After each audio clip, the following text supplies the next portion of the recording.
Hi, everyone. I'm Judy, the YouTube lawyer.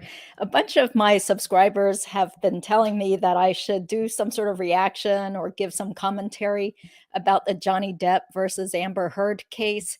So here it is. It's going to be pretty quick because I don't have a lot to add. I know there's tons of other articles and YouTubers who have been covering this case day by day.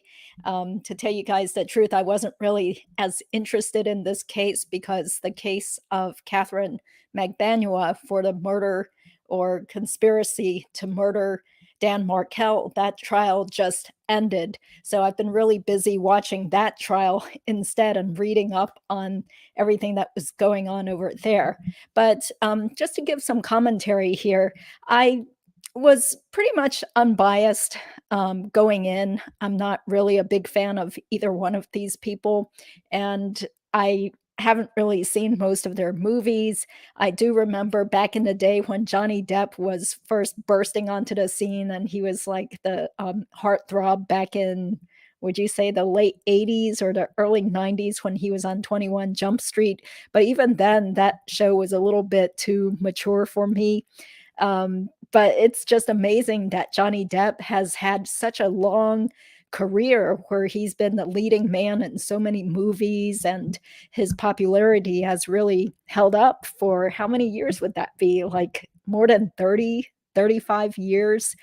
So that's just really remarkable. But of course, through the years, I've heard of all his, all the bad stories about him, and starting back in the day when he was dating Winona Ryder. That's how old I am. But I didn't really know much about Amber Heard, other than she was just yet another blonde pretty Hollywood starlet.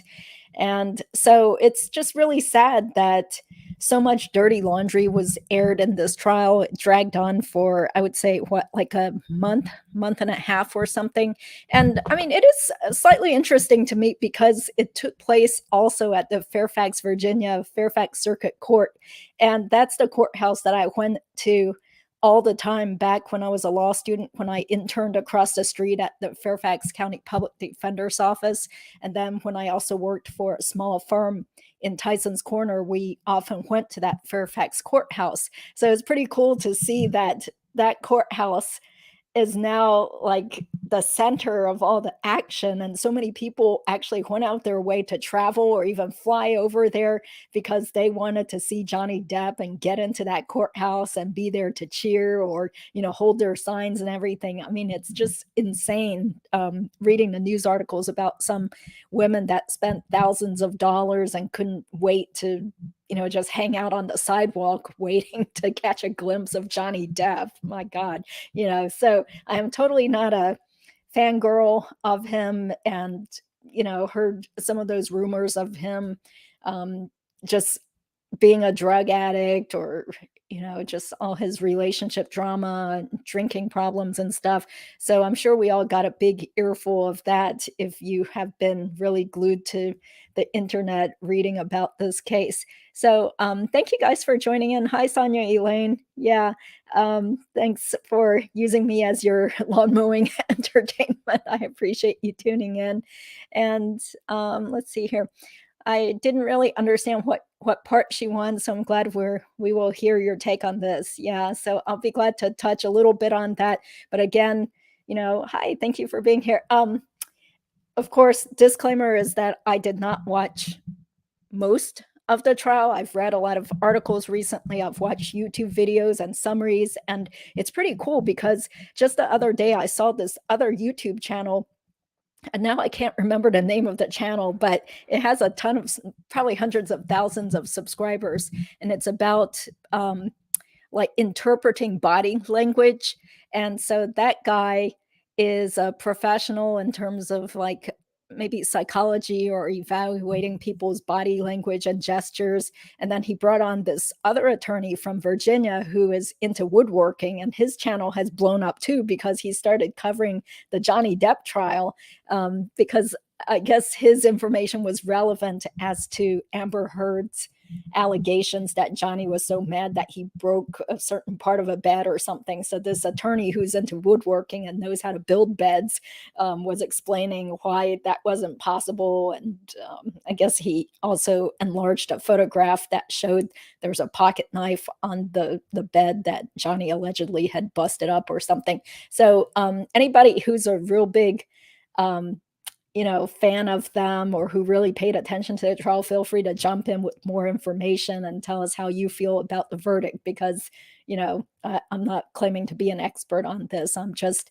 a lawyer who used to practice in Virginia, who used to practice in Fairfax County and lived around there. And, I watched some of the trial.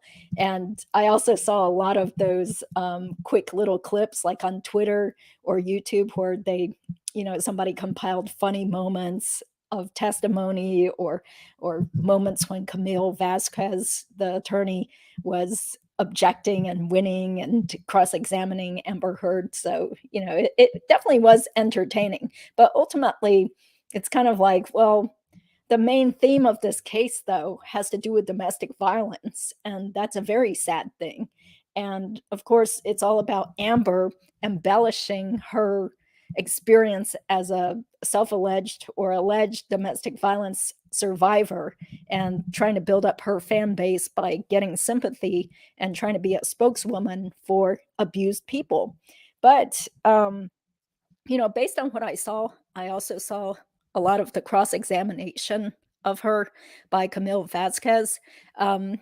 I just was shaking my head and, Amber ended up looking totally stupid and very devious, totally her story was totally blown apart by a lot of photographs that were shown where she was saying that, oh, Johnny had like broken her nose, or then later she said she thought her nose was broken and that her lip was busted and that she had bruises all over her face. And so there was that whole cross-examination about how Johnny Depp always wears like lots of rings and stuff. So if he had been punching her as she was claiming, then how come there are no like bruises or marks from metal rings being smacked into her face? I mean, it was just really sad, because on one hand you want to give people the benefit of doubt and think that, oh, people don't just lie about these things in the national press, but on the other hand,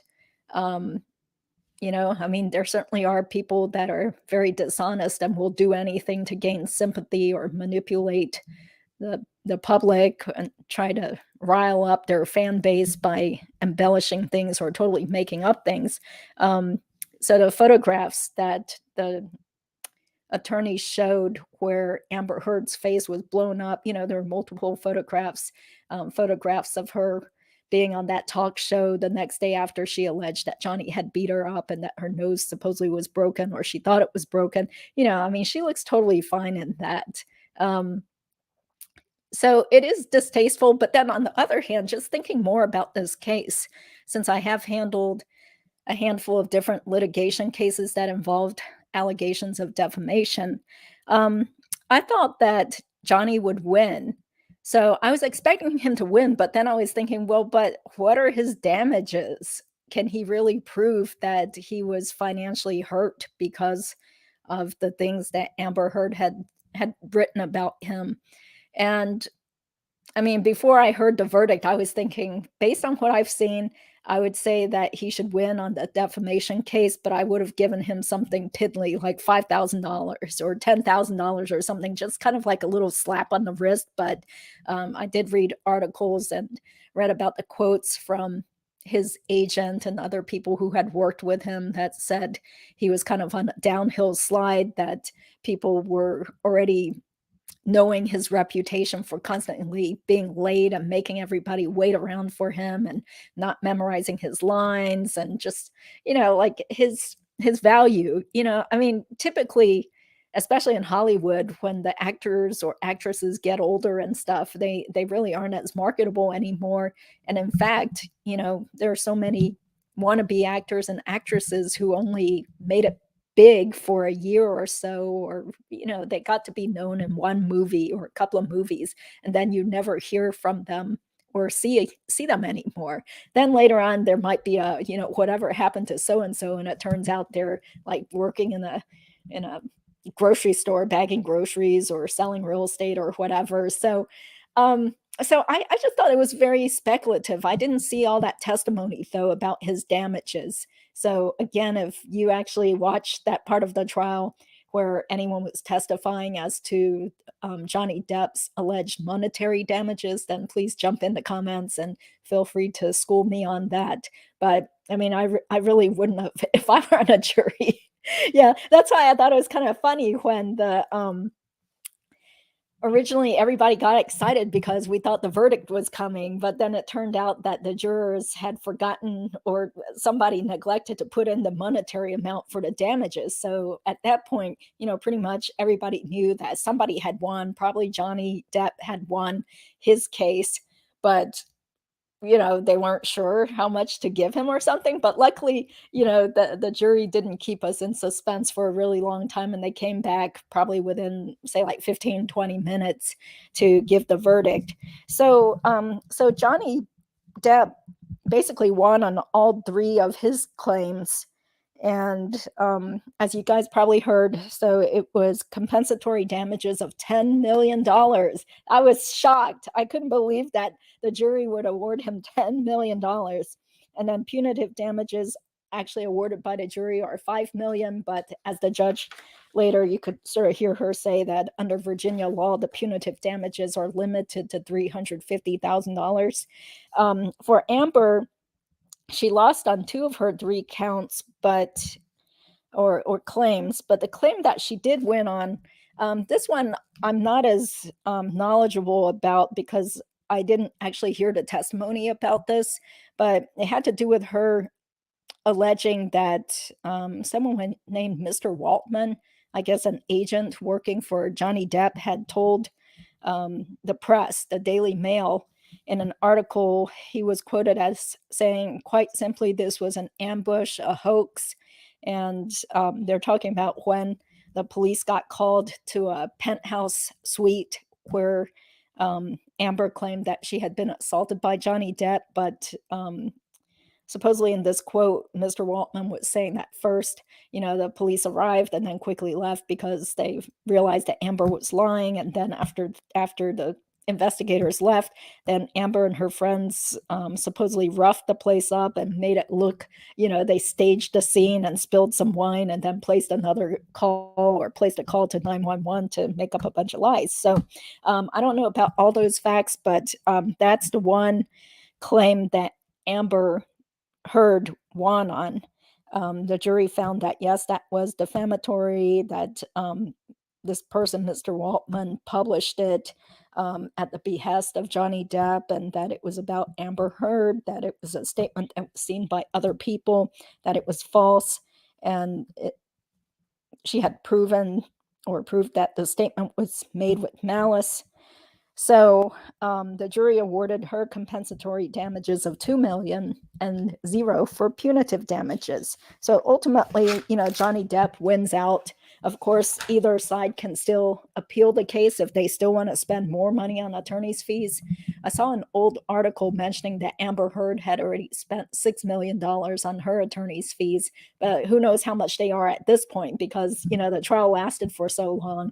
And then for Johnny Depp, I thought it was interesting that, the star of the show, Camille Vasquez, she's become an internet sensation now. So she's the attorney from Los Angeles who is, I believe, about 38, maybe in her late 30s. She graduated from USC for undergrad and also from Southwestern Law School in Los Angeles. So I'm assuming she must have been at the top of her class if she got this job at Brown Rudnick, which is a pretty well-known, well-respected, big law firm. But she had to be flown out from Los Angeles, and Johnny Depp had to pay for her to stay in, I'm assuming, a nice hotel somewhere near the Fairfax area for all this time.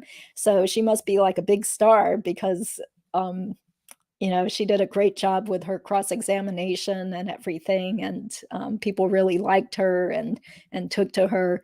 And I kind of feel like this trial and Camille Vasquez will sort of be like Legally Blonde, this movie that then encourages so many young women to want to go to law school and be like her and be a litigator, and at the end the media is all surrounding her and the cameras are snapping and stuff. So I can see a surge in applications to a school like Southwestern School of Law. Yeah, hey, thank you guys for being here. Oh, okay. Hi, criminal law. Yeah, I remember the doctrine of clean hands from law school, alleging that the opposing party defamed you when you sent emails threatening to burn her to death and then violate her course. Yeah.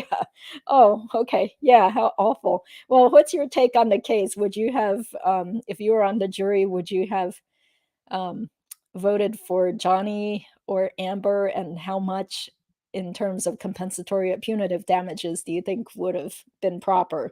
Because I am just totally shocked that millions of dollars were awarded by the jury. I mean, I feel like the whole thing was just basically like a shit show between these two people airing their dirty laundry, and it felt kind of like gross to hear about it. That's another reason why I didn't become glued to the internet or TV to capture every single detailed moment of this. In fact, there have been people on social media who were victims of domestic violence, and they said that listening to the trial just made them relive all of the violence that they really suffered in real life, and kind of traumatized them all over again, hearing about the fighting and stuff, and the allegations, and the psychological manipulation. And so yeah, so I mean, we hear enough bad news as it is with all these shootings going on and violence and murders and stuff. So the last thing I really wanted to hear was, about these two very rich Hollywood types, you know, talking about all the sort of details of their failed marriage and abuse, and all the mudslinging and stuff.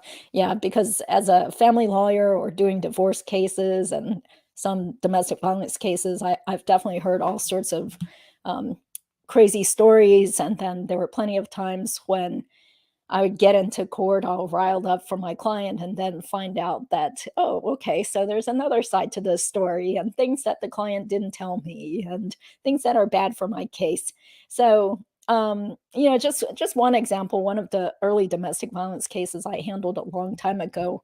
I felt really bad for the client at first, but then I get to court, and the other person, who has no attorney, he brought out his cell phone and started playing recordings that he had made of my client just swearing like a sailor, cursing at him, and throwing objects at him, and screaming and cursing in the presence of their preteen child. So, of course, in that case, we lost. The judge ruled against my client and didn't award her the domestic violence protective order. And there have been other cases where it was kind of obvious that one person was just basically trying to boot out the other person, or trying to build up a custody case against the other person. So that's the way it is in domestic violence court. I definitely could not be a judge in domestic violence court, because you have to hear so many horrible allegations. And of course, every so often there are people that are really telling the truth, and you see pictures of the injuries, and just feel really horrible for people, and you feel like they really do need to be protected and stuff.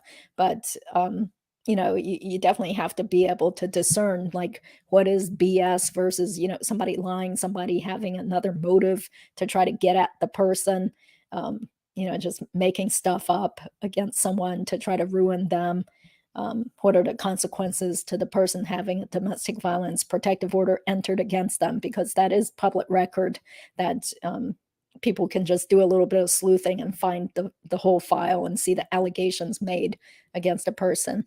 So, okay, if a client came to me with that story, I would ask him to leave my office immediately and not come back. But perhaps that's why I focus on criminal law and not civil litigation. Okay, yeah, which story? Are you talking about the Johnny Depp and Amber Heard type story? But yeah, it is tough. So I don't particularly enjoy being in domestic violence court, but every so often I do get a client who they need my help. But there have also been times when I was defending the person accused of domestic violence, and I've won those cases also and felt pretty good about it because I felt that the person was just trying to deny my client from seeing his child, or just like exaggerate and get mad because they were upset that the person had broken up with them or was no longer paying for stuff for their family. There's just so many people with bad motives out there. So in a way,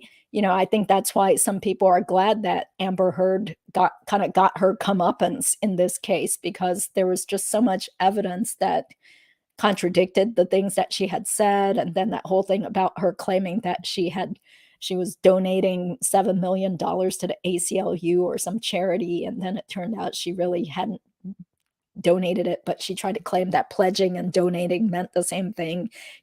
She just really did not make herself look good on the stand. And so, I kind of feel like the video of her direct and cross-examination should become like a standard teaching tool for any sort of litigation type class for law schools. So with Amber Heard, I assume this is someone you can collect a judgment against. Yeah. So this judgment, people are assuming that they are going to ultimately just settle between the two of them, because both of them have just kind of made themselves look bad, in my opinion. There's definitely some big fans that are all like rah rah, like so excited for Johnny Depp basically winning the case. But on the other hand, I feel like both of them came out looking pretty bad. And, I don't think either one of them really helped their career with this. So, let's hope that they will just reach some sort of settlement and agree to just go on quietly and not appeal it or whatever. Or with Amber Heard, I remember with the issue of her not fully making the donation to the charity as she had said she was going to do. Either her attorney or there's some place that said that she was having financial difficulty after a couple of years after she made that pledge, so that was why she wasn't able to give the full $7 million that she had pledged to the charity. So it's kind of like, I don't know if she has so ultimately, does she have over $8 million to give him? I have no idea. So, but it doesn't sound good if like she wasn't even able to live up to her pledge to charity. And I think out of her own money, she might have only given a few $100,000. That's still pretty great, but um, it's like, does she really have $8 million? I have no idea. And also, I'm not sure how things work in terms of collections of property in California. I do know in some states, like in Florida, creditors can't seize people's real estate or their homes, but I'm not sure what the law is in California. And does she own a home? I have no idea. So there are different rules in every state regarding how people can collect on their judgments and whether certain things are exempt, or can they get at your real estate? Can they come over and seize your vehicle and sell it off at an auction to satisfy a judgment? Different laws in every state. Yeah, so hopefully they can just resolve this and move on with their lives. What lies did Amber Heard get caught doing? Yeah, so she was basically claiming that Johnny Depp had physically abused her and beat her up, and that she was a victim of domestic violence. But ultimately, from what I've seen, it looked like they were both abusive towards each other, and she was also abusive towards him too. And so her trying to present herself as the poster child for all women that were suffering from domestic violence, just was a lie. In her mind, she definitely feels like she suffered and she was the victim and everything. And so, in that respect, I do feel kind of bad because, you know, do we want domestic violence victims to always also feel worried that they might end up getting sued by their abuser if they come out and say something to the press, or if they try to get a domestic violence protective order against a person? So, um, most of the time in general, it's not even worth it to sue people for defamation because of all the attorney's fees and the question of whether you're going to really be able to collect on the judgment. So a lot of times, just in general, not just for defamation cases, but also any sort of civil litigation, I'll tell the person that even if you get a judgment against the defendant, it's still up to you to try to figure out how you're going to collect on the judgment. So if the person's a deadbeat that is, renting a room from somebody or just renting an apartment, fly by night type of person that doesn't own any property, doesn't own a vehicle, or maybe just has a beater vehicle or, a vehicle that they're still making payments on and you don't know where the person's checking account is and they're transitory, then it's probably not worth it to sue those types of people, unfortunately, so they can get away with sleazy things or cheating people. And if there's no criminal case, then you kind of have to think like, well, is it worth it for me in the civil realm to file a lawsuit against this person? And if it's defamation, you can't just do it in small claims court. You have to file it in superior court or file it in the real court system, which costs more money because most people don't know how to do it themselves. They're going to have to hire an attorney or at least pay an attorney to help them prepare the complaint and the paperwork and everything. So there's always that consideration, which thankfully keeps a lot of the more frivolous defamation cases out of the courthouse. So, how does the judge calculate how much? Well, that's actually up to the jury to decide. So who knows? I mean, as everybody is speculating that hopefully we'll be able to hear from some of the people on the jury and figure out what was going on behind the scenes and how did they calculate awarding Johnny Depp $10 million in compensatory damages and $5 million in punitives. Like, how do they calculate that? Because a lot of time, well, especially with punitive damages, normally how much the person makes is also relevant, because if your goal is to punish the person or punish the company for their bad conduct, then really, you want to make it hurt in the pocketbook. Compensatory damages are to compensate the person. So that has more to do with, how much actual financial loss did the person prove that they ended up suffering because of the person's actions against them. So that could be like in the Johnny Depp case, did you lose any roles, or did your income go down, or, did you actually lose out on work? How much money did you actually miss out on that is related to the defendant's action? So, okay. So is it Rebirth? Thanks for your comment. Johnny Depp lost $42 million on a net basis to clear his name. Meanwhile, he was falsely accused. Only in an effed up society like this where lawyers win and everyone else loses. Well, I don't know how much money he has, but I guess to him it was worth it to sue her over this. Yeah, because on the other hand, it's kind of like, well, he could have just let it go, because he already lost a lawsuit against a Sun, some newspaper in the UK. He was suing over the allegations of domestic violence in the UK and lost that case. Okay, so that's what I recall. But I mean, yeah, we'll see. We'll see how his career goes after this. But he's definitely, how old is he? Like 58 years old now, almost 59. And from some of the media that I've read or watched on YouTube, it seems like his career was already kind of going downhill anyway. And as you can see, he doesn't look as hot as he used to, 20 years ago. So I don't know, was it worth it for him? That was his decision, that he wanted to hire these attorneys and have this law firm involved, where the law firm, or at least Camille Vasquez, was in the Los Angeles office and had to be flown across and housed in Virginia for the whole duration of this trial. So, I mean, there are definitely ways that you can try to save money when suing people.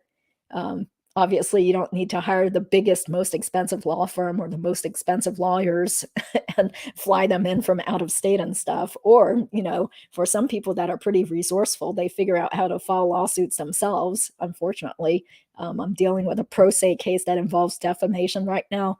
And unfortunately, that person kind of figured out how to piece together legal documents and managed to file this, in my opinion, frivolous lawsuit against someone.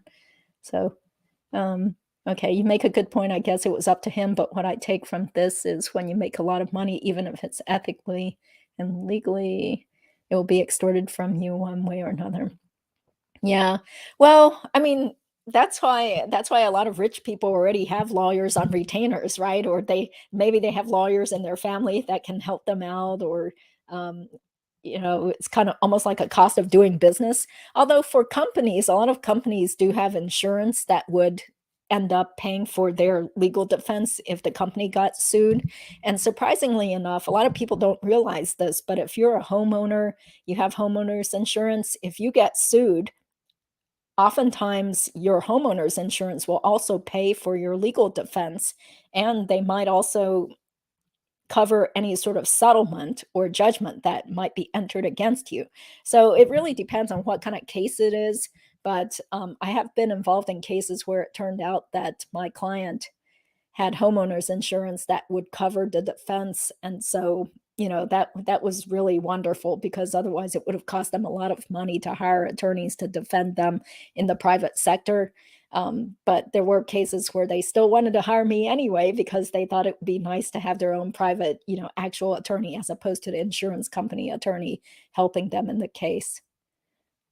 Is it over immediately? Can their asset? Oh, no. Yeah. So there's I don't remember what the deadline is to appealing in Virginia. I used to be licensed in Virginia, but I finally gave up my law license a few years ago for Virginia because I realized I was never moving back there. So, yeah, it's probably, I don't know, like a few weeks to 30 days or so, if either party wants to give notice of appealing the decision, so that the assets are not going to immediately be seized. Yeah. So that's why, again, there could be some behind the scenes dealings or conversations between all the lawyers to see if they can just settle it, so that they know this whole saga is completely over and there's not going to be constant appeals down the road. Yeah. Amber is insane. We all know Johnny is telling the truth. Turds out for money. Johnny just wants his name cleared. That's all he wants. Thank God Johnny won.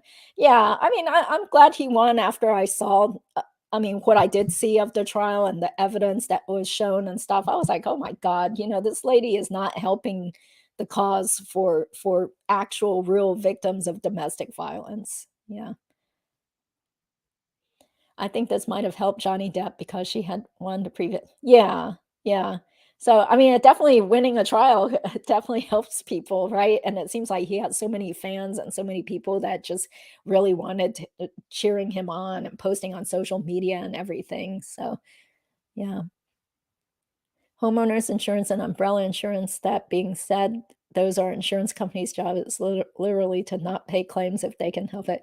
Yeah, but I mean, based on my experience, though, like I was pleasantly surprised in some of those cases I was involved with where the homeowners insurance was also involved. I was pleasantly surprised with the results and the way that things got resolved. So, um, yeah, but I would say in general, yeah, usually, like, if you try to make a claim, like, let's say something's busted up in your house or something, they'll do anything to deny that claim. So, yeah. So let's take a quick look if anybody's still interested. Thank you guys all for being here. I mean, I know there are definitely lots of other legal YouTubers who have totally been covering this case every single day, and I think they're able to do it because they don't actually practice law anymore. But I mean, that's pretty awesome. They're giving the public what they want to see. But being the kind of nosy person I am, I'm the type that wants to find out more about the attorneys and their backgrounds. So let's take a look at Elaine Bredehoft, who was the attorney. Some people were sort of making fun of her on social media, when she made gaffes or seemed to be like just kind of throwing up her hands, or, that guy from former TMZ journalist was like clapping back at her when she said he was just happy to get his 15 minutes of fame or whatever. So I was like, well, who is this person? Because I've never heard of her, even though I practiced up in Northern Virginia also for a little bit. So it says Elaine Charlson Bredehoft. She's originally from Minnesota. She's been successfully trying cases in state and federal courts in Virginia, DC, and Maryland since 1984. Recognized as a top lawyer in Virginia, etc. Yeah, but see, I don't really give that a lot of credence because in North Carolina, we have those kinds of publications too, where a lot of lawyers will say, I'm a super lawyer. I was recognized. I got this award. But a lot of those things are just cheesy things where, these like so-called awards where people in your firm can nominate you, and then the place giving you the award is kind of hoping that then you will either subscribe to their publication or do something. I mean, it's almost like that who's who in American high school students. I don't know if anybody out there is that old and remembers that from the 80s or 90s, but you basically like got this letter in the mail saying, hey, you've been nominated for the who's who of high school students in the whole country. And then everybody's all flattered and stuff, but ultimately they wanted you to pay $30 back then so that you could get this like fake leather-bound book with the names of all the high school students that got this so-called award. Yeah, so that was a great business model. So, but anyway, yeah, that's just to tell people out there, don't be that impressed by all these awards that people claim to have gotten on their law firm things. But I mean, yeah, okay, so the Washingtonian top lawyer thing, that sounds really impressive, though. So she has all these awards from Trial Lawyers Group, litigation groups, all these, awards from super lawyers, Virginia magazines, Best Legal Minds by Washingtonian Magazine. That sounds pretty impressive. Lawyers Weekly, one of Virginia's most influential women, Best Employment Lawyers by the Washingtonian. That sounds really, really impressive. Then she has this whole litany of cases that she was counsel on, MedMal, speaking engagements. Wow. So she's been practicing since 1984. That's really impressive that she's done all this stuff. Maybe she wants to retire now. Okay. So it says she got her JD from Catholic University in 1984 and a BA from University of Arizona. Okay.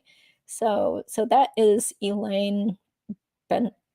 I'm sorry, I've forgotten her last name now. Benacroft or Benacoft, something like that. And then the other, let's see, let's find another attorney to do a deep dive on.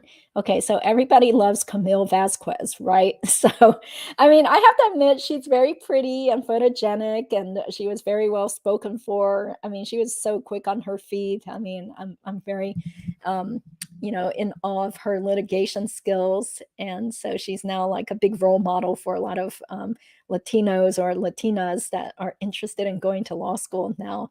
So let's take a look at her profile here at Brown Rudnick. She's in the firm's litigation and arbitration practice group. Yeah, she's not even a partner there. They should make her partner. I wonder why she's not partner yet, because she's already in her late 30s.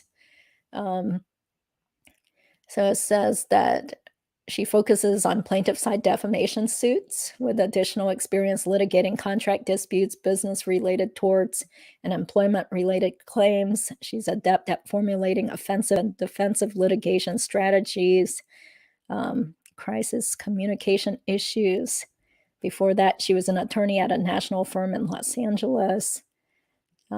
Okay, so she graduated from Southwestern Law School in 2010 and USC magna cum laude. That's very impressive, in 2006. So she was probably at the top of her class at Southwestern. Maybe she went there because they gave her a full ride scholarship or something, because graduating magna cum laude from USC is really impressive. She speaks Spanish. I read somewhere that her parents, or at least one of her parents, is from Colombia originally. So that is Camille. And congratulations to her on her big win. And now she's become like an internet sensation too. And I did read somewhere that she is not in a relationship with Johnny Depp, even though people were all, speculating like crazy about that, just because she seemed to be kind of cozy and laughing and friendly with him and stuff. But there's an article saying she's dating some British guy that's in real estate. I don't know how reliable that is. Okay, so let's take a look at Ben Rottenborn. Yeah, that's too bad he has that last name. I'm sure it was a tough childhood for him.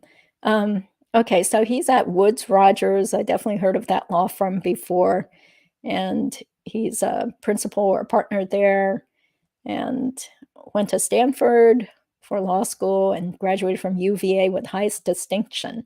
Okay, so he's admitted in Virginia, Illinois. He's also been an adjunct professor at UVA Law School. Okay, so that's very, very impressive. And so I think where is their office?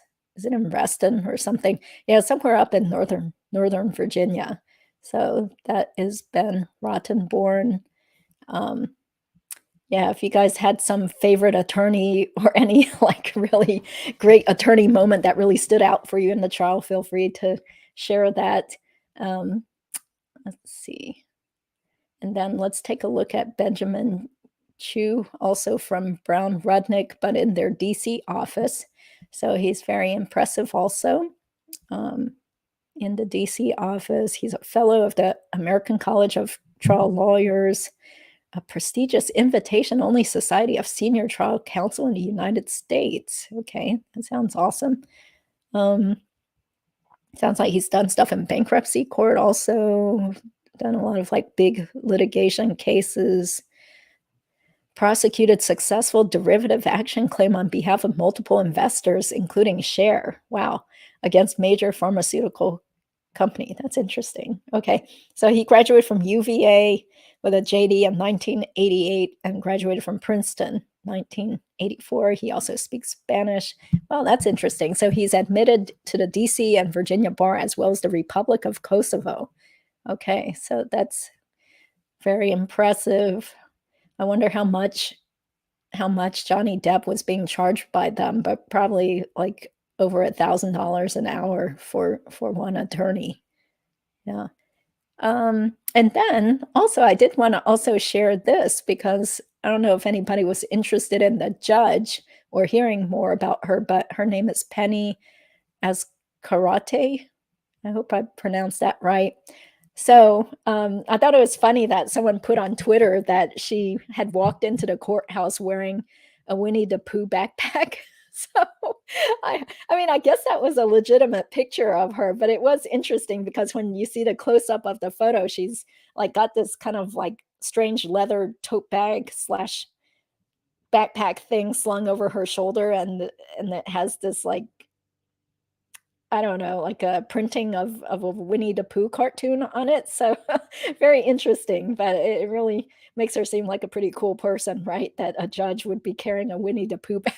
So, okay, so let's hear about her because this is really impressive. So she graduated from Scalia Law. Scalia School of Law is the new name now for George Mason University Law School.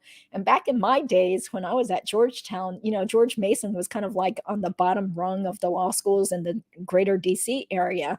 But apparently now George Mason, now Scalia Law School, has really moved up in the rankings. So I just looked it up and it is now ranked number 30 in the nation. So that's pretty amazing. Because back then, when I was living around there, the George Mason Law School was kind of dumpy. It wasn't very nice. It was kind of in a more quiet part of the Arlington, Virginia area. And I remember being there a lot because that's where I took the Virginia bar Barbary classes at night. So, I mean, this is pretty awesome that she became such a well-known, famous judge now. So she's had her time in the limelight. I'm sure it's really exhausting to be a judge. Not anything I would want to do. So it says after she enrolled in the ROTC program at Old Dominion University, Judge Azcarate served 4 years active duty with the United States Marine Corps and several more in the reserves while attending law school. After graduating from George Mason, she became an assistant Commonwealth attorney for 5 years before entering private practice. In 2008, she was elected by the General Assembly to serve on the General District Court bench, where she became the first female chief judge. In 2015, Judge Azcarate was elevated to the Fairfax County Circuit Court. Yeah, so this is really amazing. Yeah, because just as an aside, when I was interning for the Fairfax Public Defender's Office, I was shadowing a young attorney there, a young public defender, Todd Pettit, who is now also a judge right there in Fairfax County in the juvenile court system. And he graduated from Catholic University Law School. So, so this is pretty awesome that, the case is over. It seems like a lot of people are really pleased with the result. I haven't heard of anybody really upset with the result, but although I'm going to share this article, and I've barely read it, but thought it might be interesting. It says a bystander claims Amber Heard lawyer Elaine Bredehoft left the trial crying. Oh, that's really sad. I mean, she's like such an experienced older attorney that, it's kind of surprising if that's true that she would be crying after the case is over. But I mean, the same thing happened in that Catherine McDaniel case where the defense attorney Tara Kawaz was also seen just like crying in her hands, like sitting at the table in the courtroom after her client was found guilty. So it says Amber Heard's attorney Elaine Bredehoft broke down in tears as the final day of her client's high-profile trial came to an end, a bystander has claimed. On Friday, Heard's legal team delivered closing arguments, as did attorneys for her ex-husband Johnny Depp. Okay, so interesting. Okay, so there's Amber with one of her attorneys. Yeah. A man using the Twitter handle James from Court, who has been in and around the court during proceedings, took to Twitter several hours after the jury started their first day of deliberation to reveal that he saw Bredehoft in tears. Responding to a tweet from somebody who said that the lawyer looks like this trial has broken her, James from Court wrote, late after trial, before the jury went home, Elaine Bredehoft left for the bathroom crying. We all felt terrible for her. After she came out, we tried to make her smile. I hope it helped. Oh, well, I mean, it's got to be so stressful. I mean, maybe she is definitely ready to think about, retiring or just being off counsel or whatever, because, I sure wouldn't want to be like still litigating these really tough cases if I'm in my, say, like late 50s or 60s or something. I want to be enjoying my life, maybe making more YouTube videos or something that's a lot more fun and enjoyable than going to court and dealing with clients and lying people and obnoxious attorneys and stuff. I don't want to do that for the rest of my career. Yeah. So go take a break, take a vacation, Ms. Bredehoft. I hope she can relax and know that she did about as good of a job as she could for her client. Yeah.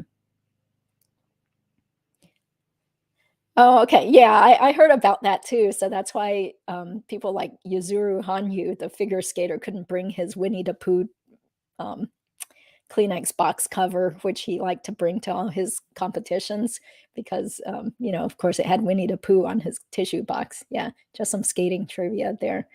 Yeah. Oh, I'm sorry. Yeah, there's so many comments here. I don't think I can get to all of them. How can a win like this help an attorney? Oh, well, I mean, obviously, it's been great for Camille Vasquez. I mean, I think everybody's talking about her, and plus the fact that she is pretty, like wearing her nice white suits and stuff.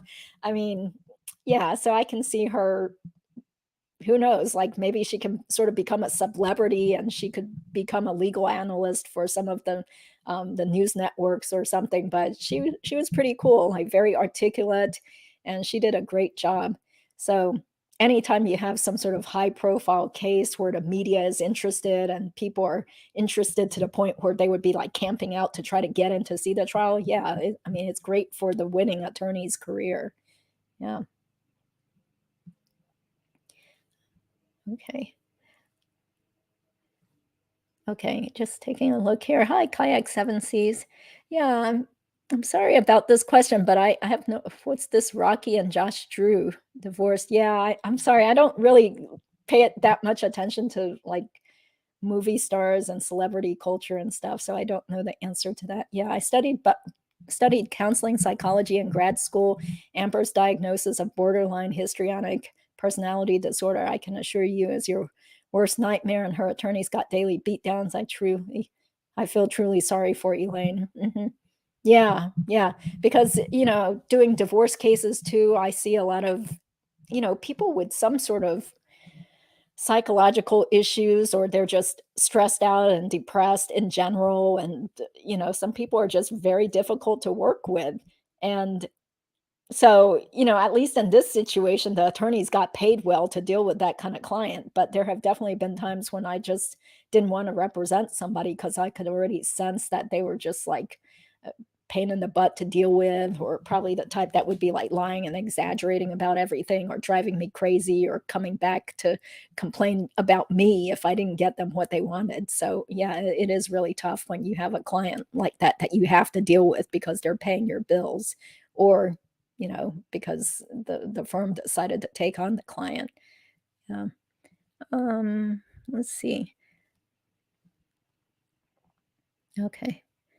Um, yeah, I mean, it just damages her credibility. Yeah, I don't think it's going to actually amount to perjury. I mean, because the whole case was already about, was she lying or not? Did she defame Johnny Depp? So, yeah, usually it's very rare that anybody gets prosecuted for perjury.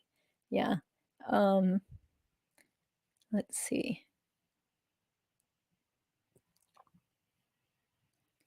Okay, justice for Johnny. Everybody get a drink, pop champagne. The justice system finally got one right. Yeah.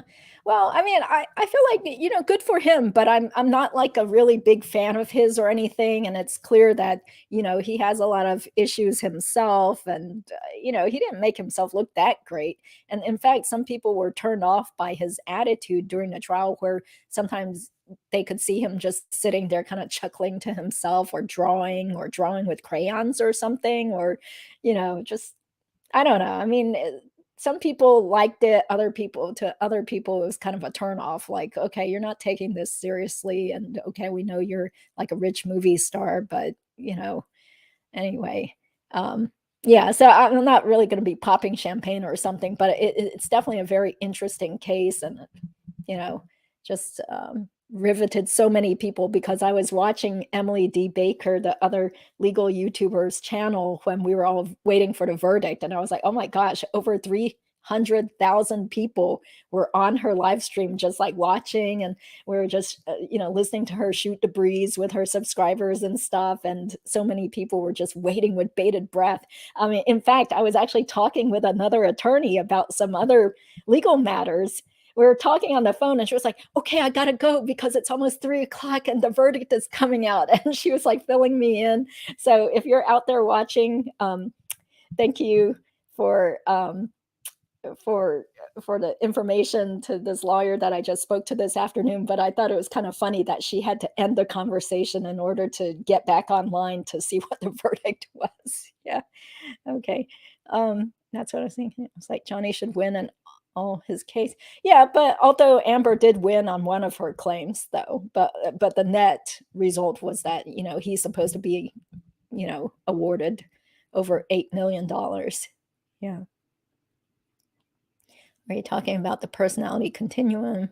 He had some good insight into personality disorders. Okay. Yeah. Let's see. Yeah, I missed a testimony of the psychologist, but apparently there was a marriage counselor that testified, and a lot of people liked what she had to say, or she had a lot of really interesting things to say about the two of them being mutually abusive. I think that was a term that was being used. Yeah. Yeah, he lost in the UK. He had to fight it here. He was officially a wife beater. Um, Part of me would like to be in the room celebrating with Johnny at this moment. Yeah, that's pretty funny. Yeah. I mean, yeah, I cannot tolerate alcohol at all. So, um, yeah. I mean, the strange thing is that I actually got diagnosed with fatty liver disease a few years ago, which kind of scared me. I mean, it's the type that non-alcoholics can get if you have a bad diet, and if you're eating too much junk food and processed food and stuff. So yeah, I hope for Johnny's liver's sake that he does, stop drinking. Yeah. Um, yeah. Okay. Amber Heard has won the hearts and minds of the people around the world. Well, yeah, maybe some people. I mean, some people are still on her side also.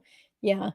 Um, yeah, totally. Yeah, exactly. That's why I'm like, oh man, these people, like both of them have a lot of issues. Yeah. Um, yeah. Okay. Thank you for tuning in from Italy. Okay. He had class A predator on his butt. How can you comment on his behavior? Okay. Well, I'm not sure. I haven't read or, looked into every single thing about them. Yeah.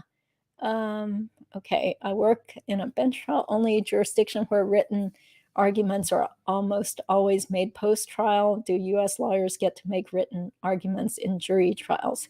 Hmm. Usually not. I mean, usually the written argument would come before it even gets to the point where there's a jury or a bench trial. It's called a motion for summary judgment here. So, a motion for summary judgment is usually filed um, well before the trial is supposed to take place. And you basically have to write up a brief with citations to legal cases as to why your case is a slam dunk and why your client should win already, that there is no genuine issue of material fact and the moving party is entitled to summary judgment as a matter of law. So I've definitely done a bunch of those types of filings where it takes a lot of time um, doing the legal research and writing up the summary of the facts and explaining what law applies to your client's case and why the judge should just go ahead and do everyone a favor and throw out the other person's case or rule in your favor. So in that kind of situation, you would still have a hearing in front of the judge to argue your motion for summary judgment. And then, of course, the other side can do their response and argue as to why there is a genuine issue of material fact and we should still have a trial over that. So in some of those cases, the judge will make a ruling right away after both sides present their case. And in a motion for summary judgment, the clients are not supposed to be there to testify. You don't bring in any witnesses. It's all based on affidavits or depositions and verified pleadings, which means that they're notarized, signed and notarized by the parties. So yeah, so that's the way things are handled here with the motion for summary judgment, which has to do with your written arguments and hoping that the judge will go ahead and see that, oh, your case is so strong that you're not going to be able to even get a trial. So that's the way things are handled here, at least here in North Carolina, which is where I practice. So yeah, thank you guys all for being here. I see so many comments here, although I'm not sure if I'll be able to get to all of them. Um, he was exonerated. He isn't drinking. He has a doctor. Oh, okay.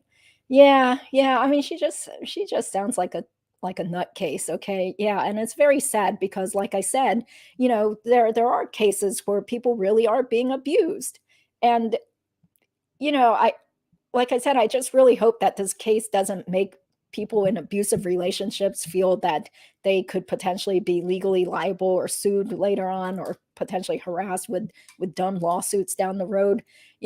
But again, it is very rare that people actually sue for defamation. Most defamation cases are not even worth filing.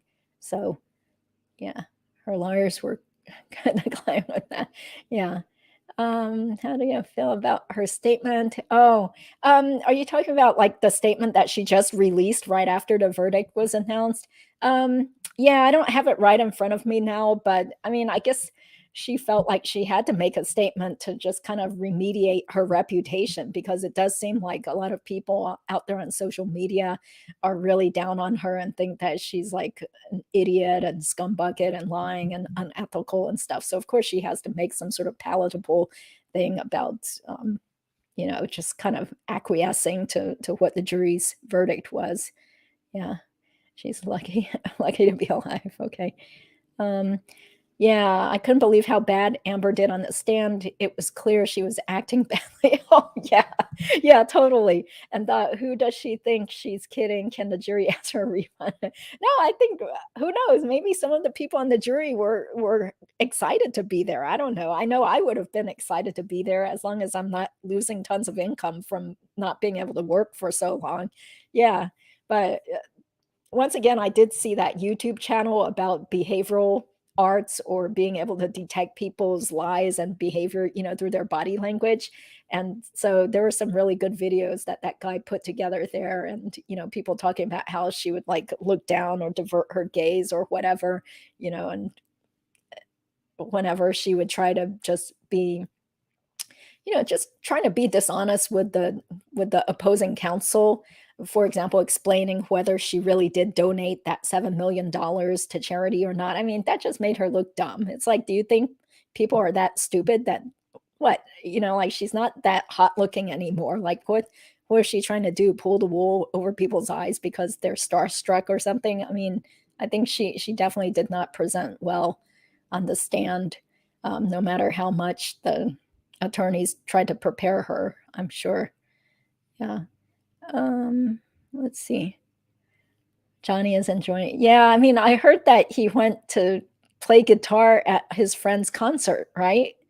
Yeah. Well, I mean, yeah, good best wishes to both of them. I mean, you don't really I mean, I don't personally have any ill will against Amber Heard or whatever because, I never really thought much about her or, I don't follow celebrities that much. Yeah.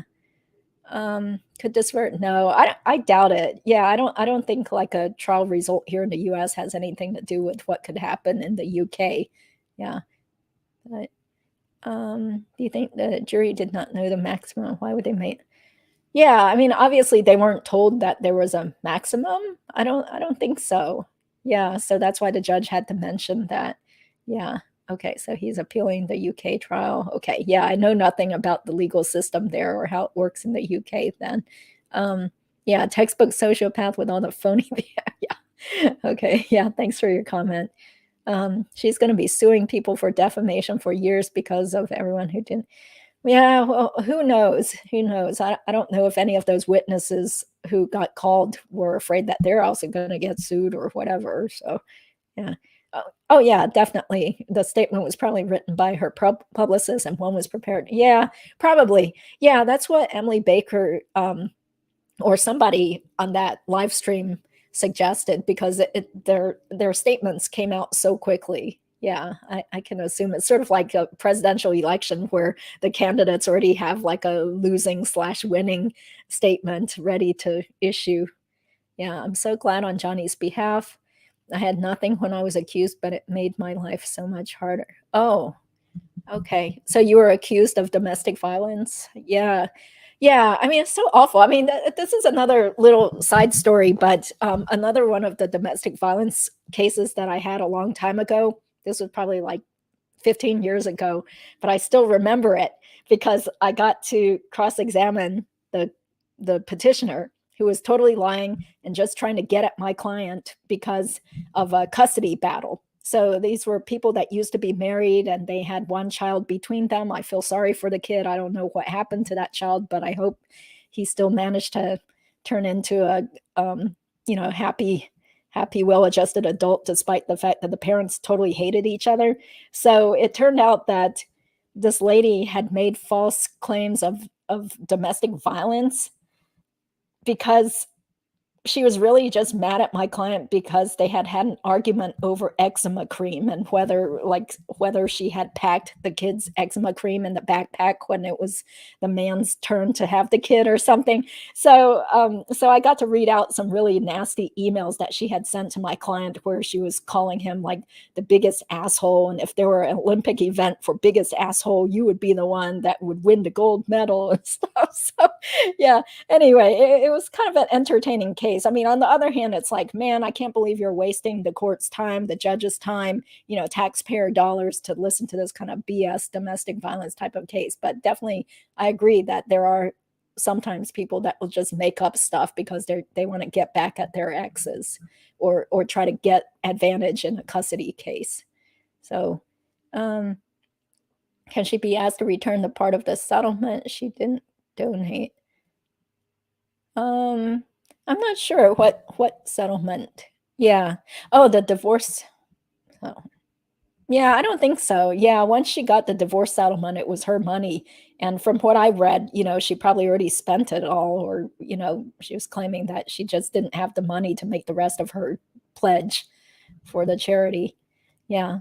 So, yes, exactly. Males can be abused too. Exactly. Yes, because I've definitely had divorce clients who were men that would tell me about, how the woman would just start like scratching at him or slapping him and then even saying things that, I'm going to call the police on you, just like I mean, it can get really ugly. Yeah. So I totally agree with you that men can also be domestic violence victims too. And a lot of times they just don't even report it or tell anybody because they're too embarrassed and they're not going to call the police, you know. But it is really bad. You know, it doesn't matter if you're male or female or whatever. Yeah. If Johnny donated her blood. Yeah, I don't know. I mean, if he has enough money, I mean, I don't know if he wants to donate to the same charity though. Um, yeah. Let's see. I don't think they could prepare her. There's nothing that Amber would. Yeah, yeah. I mean, yeah, you definitely feel sorry for the attorneys that had to work with her. Yeah, it's a tough job, but they got paid very well for it, right? So, Amber doesn't have money to pay. She is way too far and has no option than to appeal to at least reduce the damages or is going to create more life.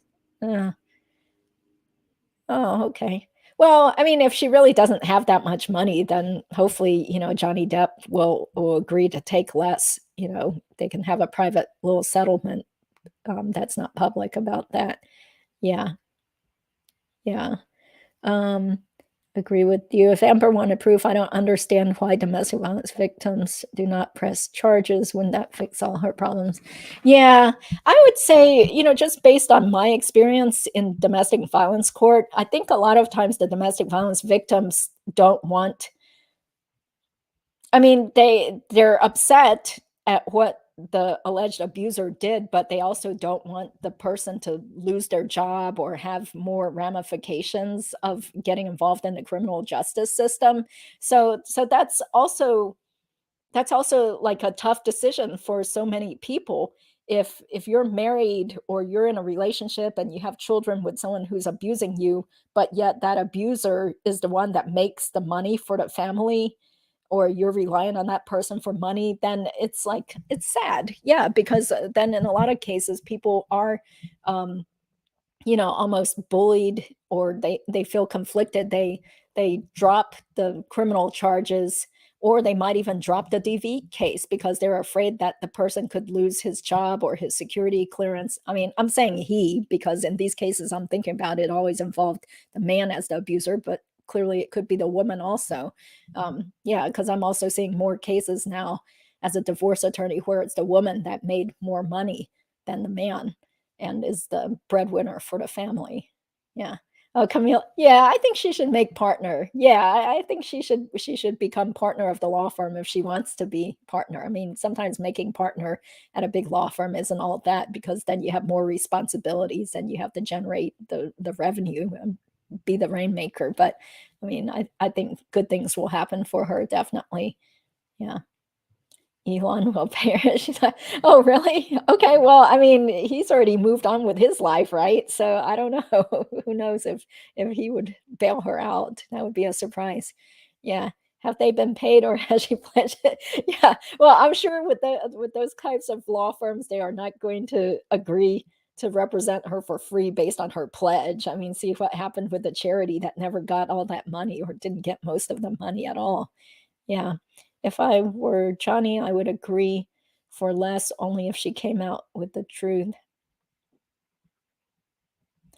Yeah, maybe. Yeah, who knows? But definitely, he felt like his reputation was so harmed to the point where to him it was worth it to file this full-blown lawsuit and go through the trial and everything like that. Yeah. So definitely a very interesting trial. And it's been a little over an hour. So I think I'm going to end it now. But I do thank you guys so much for your support of this channel and all the nice friends and subscribers who told me that I should do a reaction to this case because so many people were interested in it. But I think in a future live stream, I will go back to that Catherine Magbanua, Dan Markel murder case and delve more into that too, because it seemed like, there was a significant number of people that were also interested in that case. Yeah. Yeah. Thank you guys for joining in the chat and all your insightful comments and everything. It's great to hear how other people feel about this case. And, good luck to all those people and even to the sad attorney that was crying, I hope she knows that, she did a good job as best as she could given her client and the evidence and stuff. So yeah, what a relief that this case is over, right? And I hope all the people on the jury can go out and celebrate and, have a glass of wine and go on vacation after this. So, okay, well, you guys all take care then, and I'll see you at the next live stream. Have a good evening.